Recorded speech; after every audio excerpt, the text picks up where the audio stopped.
Global পয়েন্টের পক্ষ থেকে আপনাদের সবাইকে স্বাগত জানাচ্ছি।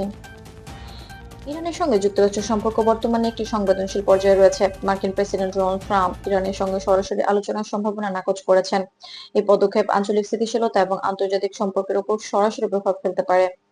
বিশ্লেষকরা বলছেন, ইরান তাদের কূটনৈতিক এবং সীমিত প্রক্রিয়ামূলক পদক্ষেপের মাধ্যমে মার্কিন প্রশাসনের পরিকল্পনা মোকাবেলা করছে।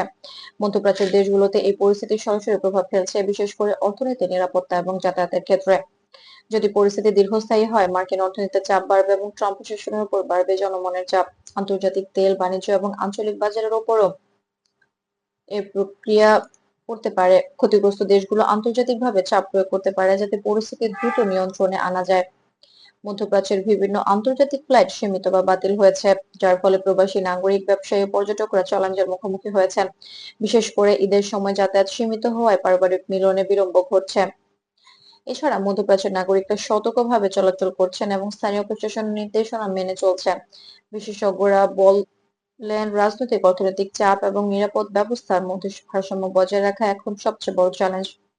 আন্তর্জাতিক পর্যবেক্ষকরা মনিটর করছেন যাতে অপ্রত্যাশিত জটিল পরিস্থিতি তৈরি না হয়। মানবিক সহায়তা, খাদ্য সরবরাহ এবং নিরাপত্তা নিশ্চিত করাও এখন প্রধান লক্ষ্য। কূটনৈতিক চ্যানেল সক্রিয় রাখা হচ্ছে যাতে প্রবাসী ও স্থানীয় জনগণ নিরাপদে জীবনযাপন করতে পারে। সারসংক্ষেপে বলা যায়, ইরান এবং যুক্তরাষ্ট্রের চলমান সম্পর্ক ও মধ্যপ্রাচ্যের পরিস্থিতি প্রবাসী ও স্থানীয় জনগণের জীবনযাত্রায় সরাসরি প্রভাব ফেলছে। নাগরিকদের সচেতন থাকা, নিরাপদ স্থানে অবস্থান করা এবং স্থানীয় প্রশাসনের নির্দেশনা অনুসরণ করা অত্যন্ত গুরুত্বপূর্ণ। গ্লোবাল পয়েন্ট প্রতিদিন আপনাদের সরবরাহ করবে সত্য, নিরপেক্ষ এবং যাচাইকৃত তথ্য।